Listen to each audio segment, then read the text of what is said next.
Welcome in, everybody, back to another edition of View from the Nest, only here on the Birds of the Gridiron YouTube channel. Of course, always do us that favor. Go hit that subscribe button over on YouTube at Birds of the Gridiron, and also go hit that like on Facebook at Birds of the Gridiron. And of course, Birds of the Gridiron is live every Monday night at 5:30 p.m. Eastern Time. And as always, I am your host here of View from the Nest, Sam Nelson. And in last week's video, we talked about Dallas Goedert and his potential long-term fit with the Philadelphia Eagles in terms of an offensive standpoint and in terms of a contract, because he is coming up on a contract after 2025. We could talk. That was something we talked about last week. So I want to thank everyone who hit the like button on that video and gave that video a nice view. I thought it was a nice little informative video on Dallas Goedert's potential future with the Eagles. I just want to thank everyone for giving it all that support. This week, this is a very interesting subject I don't think a lot of Eagle fans are talking about. And, of course, the Giants clips came out of the front office talking about Saquon Barkley and all that good stuff, talking about, not re-signing him. There's some Giants personnel that are probably going to get fired because of the way they fumbled this Saquon Barkley situation. But so Saquon Barkley is, of course, a big topic in today's episode, yes, but it's kind of what's behind him is what's more of the case. Now, I get it. Back in March, we were ecstatic. Eagles signing Saquon Barkley, 3-year deal, $12 million a year, $3 million cap hit in 2024. It's all good. It's all good here. We love it. Eagles get that feature back that they haven't had, and I probably said Shady McCoy, and this is probably the most talented running back the Eagles have had in I don't know, 3 to 4 decades, maybe ever. I don't know. But the Eagles have never really had a running back of this magnitude in Saquon Barkley, a guy who can run between the tackles, run to the outside, catch the passes, be very good at pass protection, just be an overall all-pro running back. Saquon Barkley is one of the 5 best running backs in the league when he's healthy. But that's the key word here, when he's healthy. So, as we know, and me personally, I'll tell you, I'm a Penn State fan. I've been following Saquon Barkley's career since he was there, since they had that big performance in the Rose Bowl against Sam Darnold at USC all those years ago. I'm still not over that loss. But Saquon Barkley has had his fair share of injuries, especially in the NFL. Saquon Barkley has also had almost damn near 1,000 carries in the NFL because the Giants ran him into the ground and decided not to throw the football and only use him as the focal point of their offense. So the one thing that I said about the Eagles when this signing happened is, how do the Eagles get the best out of Saquon Barkley for the next 3 years? And that's going to be a tricky one because he has been banged up. He has carried a lot of the load, and he is only 27 years old. Now, that's the one good thing about Saquon Barkley is he's only 27. Hopefully the Eagles can maximize the next 3 years. But in my personal opinion, and the main focus on what this video is going to be on, is, in my personal opinion, the Eagles have to add another running back to this roster, whether it's via trade or whether it's via free agency. Now, I don't know a lot of running backs that are up for trades that would be considered for this role. All I know is right now is that the Eagles' current 2 running backs that are probably going to be the top 2 on the depth chart. I'm not going to go into the guys that signed as an undrafted free agent and futures deals. They're not going to get a lot of significant playing time. I could be wrong, but as of right now, they're not going to get a lot of playing time. The top 2 running backs on the Eagles roster are right here, and Clemson rookie Will Shipley, who I'm very high on. He seems like a very shifty type of running back.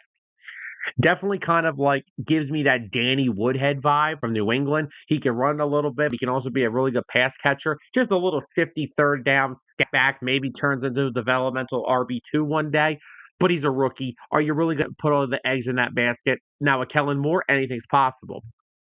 But the main Eagles RB2 right now would be Kenny Gainwell. And Kenny's had a decent start to his career. I mean, he's on the last year of his deal. I don't envision the Eagles re-signing him personally. I don't think he's earned another contract in Philadelphia. I mean, I'm just going to bring up some numbers here real quick. His rookie season, he had 291 yards, averaged 4.3 yards per carry, had 5 touchdowns. In 2022-2023, he had 240 yards, 4.5 yards a carry, and 4 touchdowns. And then last year, he had 364 yards and averaged 4.3 yards a carry and 2 touchdowns. And then as a pass catcher, he's actually gone just kind of down ever since. He had 253 receiving yards in his rookie year, 169 receiving yards the year after that, and then only 183 last year. So as of right now, Kenny Gainwell is probably your RB2, and I just don't think that's good enough. I don't see what Kenny Gainwell does well, even though we like to make the joke to how he gains well, but it's not. That's not the case. Another thing with Kenny Gainwell I want to bring up is that he also has 3 fumbles last year, and including I think 1 or 2 2 of them came inside the 5-yard line. Can't do that in the NFL. You can't give the ball away inside the opponent's 20. You cannot do that. That's what they have plagued the Eagles. You can't turn the football over in the red zone. So there's been a lot of crazy stuff going on around with the Eagles running backs. And like I said, I personally just don't believe they have the ability to go into the season with this current running back room. Now, again, I could be wrong.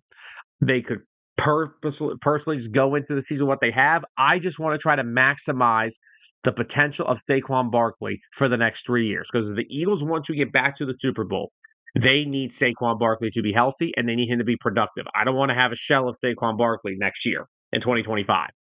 So the Eagles, first of all, they're smart about this. Kellen Moore already is more of a pass-oriented offensive coordinator, so he will take the pressure off of those running backs. And the other thing with Kellen Moore we have to remember, he was in Dallas with Zeke Elliott. Now, after doing my research, he was not the offensive coordinator in Zeke's first 2 years when Zeke was like on fire and he took the league by storm. He was rushing all over the place. But Kellen Moore was on that offensive staff.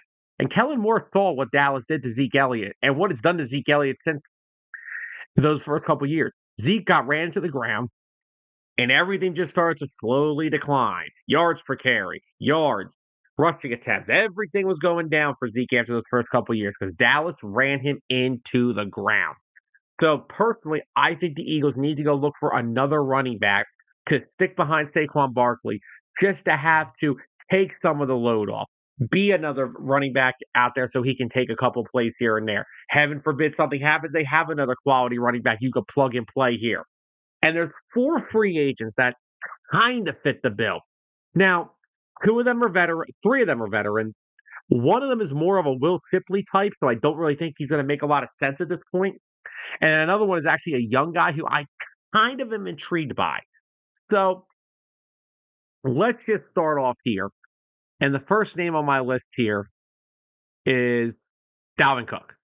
Now, Dalvin last year he was Cup Vikings. He split time with the Jets. He did sign with the Ravens, but he honestly didn't play much. But last year, in 15 games with the Jets, he only started 1. Of course, he was behind Breece Hall. He ran for 214 yards. He only averaged 32.2 yards per carry. He has 0 touchdowns. He also lost 2 fumbles. He also did not have he's not a very big pass catching back, so he would designately be your number 2 runner. Now, I understand that's a really bad year for Dalvin Cook, but Dalvin Cook still only 28 years old. He's a bigger running back at 5'10", 210 pounds, so he's a bigger back. And just before last year, he had 4 straight 1,000-yard seasons, to where in 2020 he had 13 touchdowns, 2021 he had 16 touchdowns, 2022 he had 6 touchdowns, and the year prior in 2023, the Vikings, he had 8 touchdowns, and he was averaging close to 5 yards a carry every year he was in Minnesota, basically. So Dalvin Cook is definitely, again, is Dalvin Cook a feature back anymore? Absolutely not. There is no chance that Dalvin Cook is a feature back anymore. So that's one. I don't think that, I just don't see it. I just don't see where he fits. So I personally don't think Dalvin Cook makes the most sense. I mean, he could. I wouldn't mind it. I just hope that maybe, I don't know. I really just don't. Maybe I'm wrong. Maybe he could be a guy that could be there and you could give him a shot. He wouldn't be the first on my list, but he is a veteran and he has had a lot of success in the league. He's been a 1,000-yard rusher for years. He's been a guy that could be a mainstay in your backfield. And again, he's only 28, so maybe you get something out of him. Maybe that's kind of like the LeGarrette Blount situation. You just get a decent year out of him. Now, LeGarrette got more touches in 2017 than I would envision Dalvin Cook getting in 2024, but that's what I kind of look at it as. The second guy on my list is somebody who I brought him up as a name. He's had some success in Kansas City, and that would be Jerick McKinnon. Now, McKinnon is a Super Bowl champion. Last year with Kansas City, he played in 12 games. He only rushed for 60 yards and 1 touchdown, but he did catch 25 balls for 192 yards and 4 touchdowns. I'm not going to really go too much into Jerick McKinnon because he kind of comes off to me as the scat back type like Will Shipley. I just don't envision that being a fit here. He is a veteran. He has been a Super Bowl champion. It would bring up another winner in your locker room, but I personally don't see that as a fit for the Eagles. But I brought him up. I thought it was an interesting name. But again, that's just too much of Will Shipley, Kenny Gainwell type. I'm looking for another like designated runner. Now, another name that has been floated out there, and I feel like Eagle fans have been bringing this up ad nauseum for so many years now, is this guy, Kareem Hunt. Now, Hunt's another one. Very solid runner. He's definitely been used to being an RB2. Hasn't been an RB1 since his early days in Kansas City, but he's been the rotational back in Cleveland for the last 5 years behind Nick Chubb. This past year, he caught only 15 balls for 84 yards, so his pass catching days are kind of like on a decline. And yes, he played 15 games for the Browns last year, only had 135 attempts for 411 yards, but he had 9 touchdowns. He had 9 touchdowns last year for the Browns. He's been the perfect RB2 behind Nick Chubb and Ford and all the guys that were there last year after Chubb went down with his injury. Another one with Hunt, only 28 years old. So I think Hunt, honestly, would probably be the perfect fit, in my opinion. I don't know how other people feel about it, but I personally like the idea of adding Kareem Hunt to this offense. I think it brings another element, and it's another big helpful hand behind Saquon Barkley. And again, just like Dalvin Cook, he's only 28 years old, and I think it makes a lot of sense for the Eagles to look to bring him in. And the last thing on my list, this is a little more intriguing because this guy is the youngest out of this group. He's only 25. He's had some upside, and he's honestly kind of like Kareem Hunt. He's not as talented as Kareem Hunt, but he's been like a known backup. And that would be from the Chargers, Joshua Kelly. Now, the Chargers have gone through a running back overhaul in their backfield. They brought in Gus Edwards. They brought in J.K. Dobbins. So Austin Eckler, Joshua Kelly kind of on the outs there. And if you look at Kelly last year, he played all 17 games. He rushed for 405 yards. He had 2 touchdowns. Not much of the pass catcher. He only had 8 catches for 32 yards, but he averaged almost 4 yards a carry last year. He averaged 4 yards a carry the year before. He only had 1 fumble. Another bigger running back at 5'11", 212 pounds, but he's 26 years old. So out of all these running backs, those are the 4 that make the most sense if they're trying to get another running back in here behind Saquon Barkley. I think it just makes a lot of sense to do it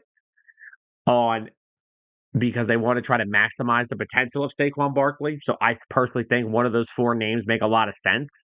But if I had to put it in my preference in this tier, my number 1 option would be Kareem Hunt. My number 2 option would be Joshua Kelly because I think Joshua Kelly still got the potential at 26 years old. Then it would be Dalvin Cook. Then it would be Jerick McKinnon. I just don't think Jerick McKinnon makes a lot of sense because he's not really the runner that people want. But I do hope everybody enjoyed this little video about how I think the Eagles need to add another running back around Saquon Barkley. I hope you guys enjoy the rest of your Thursday, and we'll see you guys back here next Thursday for next week's video. And, of course, Birds of the Gridiron, every Monday, 5:30. Hit that like on Facebook. Hit that subscribe here on YouTube. Have a safe 4th of July, everybody. Happy 4th of July, by the way. Totally forgot that's what today is. Have a safe holiday, and be safe and enjoy your time with your family. I'm Sam Nelson. Have a nice day, everybody.